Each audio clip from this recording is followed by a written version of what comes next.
Nous avons vu jusqu'à présent l'existence de Dieu, la nature de Dieu, on avait appelé ça l'acéité, Dieu existe par lui-même, les attributs ou les perfections de Dieu. Nous avons essayé de montrer ce qu'était la création pour Dieu et cette œuvre qu'il prolonge à travers la création qu'on appelle la providence. Nous avons montré que dans l'œuvre même de la providence, Dieu ne cause pas le mal, mais le mal a pour origine un abus de la liberté de l'homme. Nous avons donc essayé un peu de cerner ce qu'était Dieu. Il nous reste à voir, peut-être brièvement, quelques erreurs qui ont été formulées à propos de Dieu. La première erreur, on l'appelle l'athéisme. Du grec a et théos, qui veut dire « il n'y a pas de Dieu ». Dieu n'existe pas. Les choses existent sur cette terre, mais Dieu, lui, n'existe pas. C'est une aberration, comme nous l'avons déjà dit, parce que c'est vouloir croire qu'une chose a été faite sans qu'il y ait une cause pour la faire. Que l'univers existe dans son ensemble et dans sa perfection, sans qu'il y ait derrière une cause efficiente, factrice de l'univers, et en même temps ordonnatrice de tout cet univers. Dieu n'existe pas. C'est l'athéisme. C'est une absurdité intellectuelle qui va non seulement contre la foi, c'est-à-dire contre le fait que Dieu existe et qu'il faille le croire, mais qui va même contre la raison. Dire que Dieu n'existe pas, cela va contre la raison parce que la raison elle-même, à l'observation de tout ce qui nous entoure, en vient à conclure que Dieu existe et que ça n'est pas possible autrement. Première erreur donc, l'athéisme. La deuxième erreur consiste à dire que puisque Dieu donne à toute chose son existence, alors toute existence vient de Dieu, autrement dit même, toute existence est Dieu, donc toute chose est Dieu. Nous sommes tous comme des émanations de Dieu. Tout est Dieu. C'est ce que l'on appelle le panthéisme, avec toujours cette même racine, théos, qui signifie Dieu en grec, et ici pan en grec, qui veut dire tout. Pan-théos. Panthéisme, tout est Dieu. Dire que tout est Dieu, c'est dire que je suis Dieu. C'est-à-dire que j'en arrive à cette absurdité lorsque je combats quelque chose ou que je combats quelqu'un, eh bien de dire que Dieu combat Dieu. Alors qu'est-ce que c'est que Dieu, sinon cette espèce d'immense magma, finalement, et c'est une compréhension de Dieu bien trop matérialiste qui consisterait à faire de Dieu une espèce d'étendue par laquelle et dans laquelle tout existerait. Mais Dieu serait donc comme un quelque chose inconsistant et en même temps une émanation d'une quantité de choses, donc Dieu ne serait jamais identique à lui-même, jamais égal à lui-même, il n'aurait donc aucune perfection et ne serait pas Dieu. Le panthéisme, donc, finalement, en vient à nier que Dieu soit Dieu. Une troisième erreur qui a été beaucoup plus courante, surtout dans l'Empire romain, dans l'Empire grec, c'est le polythéisme. Là encore, des racines grecques, poly, qui veut dire plusieurs. Il y a plusieurs dieux.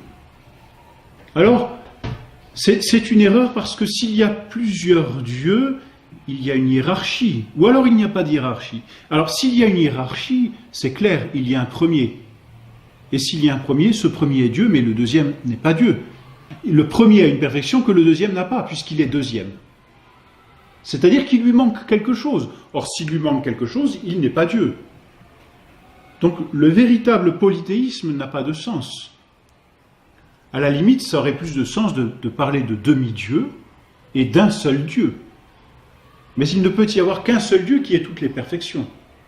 Si les autres viennent après lui, alors les autres n'ont pas toutes les perfections et ils ne sont pas Dieu. Il leur manque quelque chose, donc ils ont une imperfection, donc ils ne sont pas Dieu. Alors il serait plus subtil de dire dans ce cas-là, nous sommes polythéistes, mais tous les dieux s'équivalent. Mais là encore, c'est une absurdité. Si tous les dieux s'équivalent, alors pourquoi sont-ils plusieurs? Car s'il y a deux dieux, je peux les distinguer l'un de l'autre. Et si je peux les distinguer l'un de l'autre, c'est que l'un a quelque chose que l'autre n'a pas. Car s'ils étaient absolument identiques, ils seraient confondus. Non seulement je les confondrais, mais ils seraient confondus. Pour nous, c'est difficile à nous représenter parce que nous pensons immédiatement au cas des jumeaux et des vrais jumeaux. Et nous nous disons, ces jumeaux, vous voyez, je les confonds. Mais eux ne sont pas confondus. Pourquoi ? Parce qu'ils ont des lieux différents. L'un est à droite et l'autre est à gauche. Et cela me suffit pour les distinguer l'un de l'autre et dire de l'un qu'il occupe un lieu que l'autre n'occupe pas. Mais Dieu n'a pas de corps. Donc il n'y a pas de distinction de lieu en Dieu. Il ne peut donc y avoir deux dieux qui soient absolument identiques, car cela n'a aucun sens. S'ils sont deux, il y a quelque chose qui distingue l'un de l'autre. Ensuite, on rencontre une erreur que l'on a appelée le dualisme ou le manichéisme, qui consiste à dire il y a finalement deux dieux, le dieu du bien et le dieu du mal. Et ces deux dieux se combattent sans cesse sur la terre, justement, et se partagent l'empire des choses et l'empire des hommes. Alors cette façon de voir a pu être aperçue de multiples façons. Le dieu du mal est le dieu, par exemple, de la matière, les cathares. Le dieu du mal a fait le mariage et la procréation. Voilà, les cathares, parce que c'est matériel. Le dieu du bien, lui, est un dieu purement spirituel. Mais nous l'avons vu, Dieu a tout fait. Et toutes les choses sont bonnes, même les choses corporelles. Dieu fit le ciel et la terre. Et il vit que ces choses étaient bonnes. Donc la création dans son ensemble, matériel et spirituel, est bonne. La matière n'est pas un mal. Et comme nous l'avons vu la dernière fois, le mal ne vient pas de Dieu. Et il ne vient pas même d'un autre Dieu. Ce serait finalement rejeter toute la responsabilité de l'homme. Le mal sur cette terre vient de l'abus de la liberté. Il n'y a donc pas un Dieu du mal. En revanche, il est vrai de dire qu'il y a un démon, et il y a plusieurs démons, qui cherchent à faire tomber l'homme, c'est-à-dire qui provoquent l'homme au mal, mais ils ne sont pas la cause du mal. Ils sont une occasion de mal. Ils sont une provocation au mal, peut-être, mais ils ne font pas le mal. L'homme seul, par l'abus de sa liberté, fait le mal.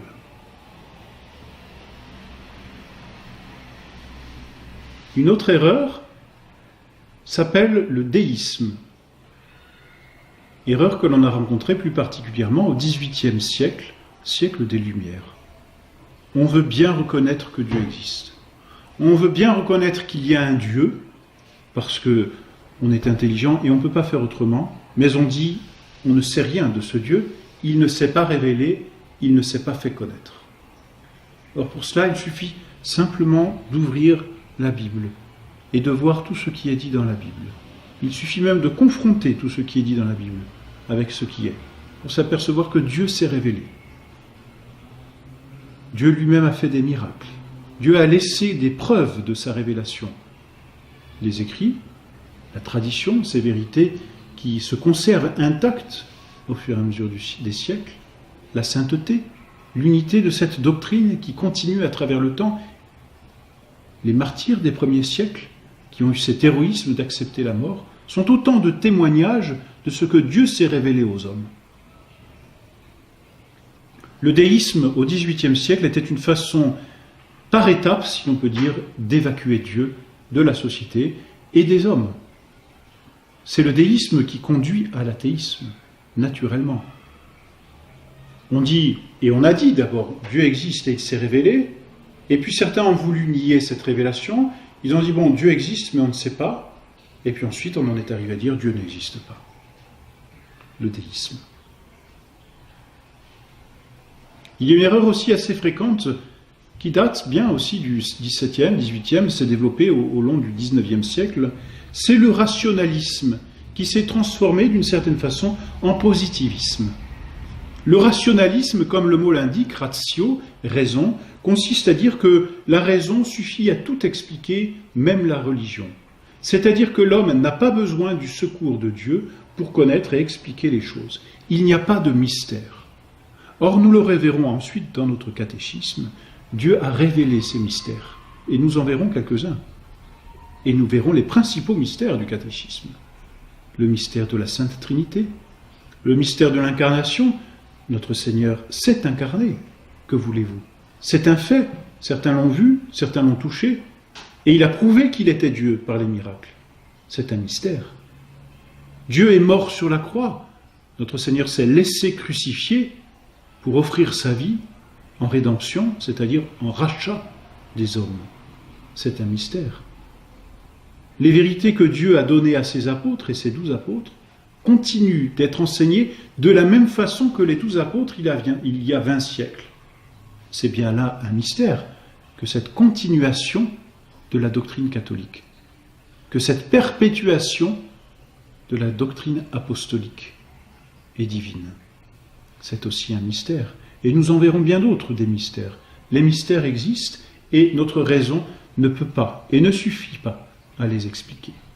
Le rationalisme, finalement, poussé à son excès, conduit à faire une religion de l'homme, puisque la raison peut tout expliquer, cette fameuse déesse raison que l'on a osé même cultiver, si l'on peut dire, dans la cathédrale de Paris, au temps de la Révolution. Cette déesse raison a abouti à ce que l'homme prit la place de Dieu. Et n'est-ce pas aujourd'hui au culte de l'homme que l'on assiste? Les droits de l'homme, le culte de la religion moderne, n'est-il pas entièrement tourné vers l'homme?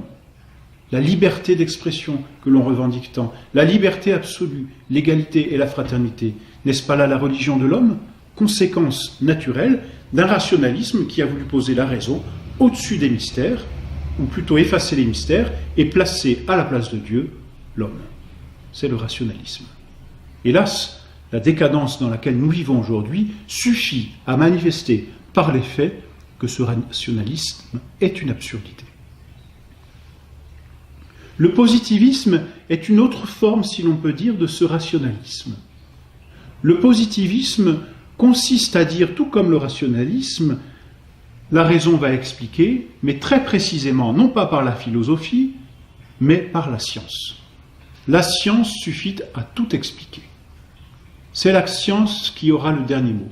Une espèce de scientisme qui consiste par là à évacuer Dieu et à rendre compte de toutes les lois physiques.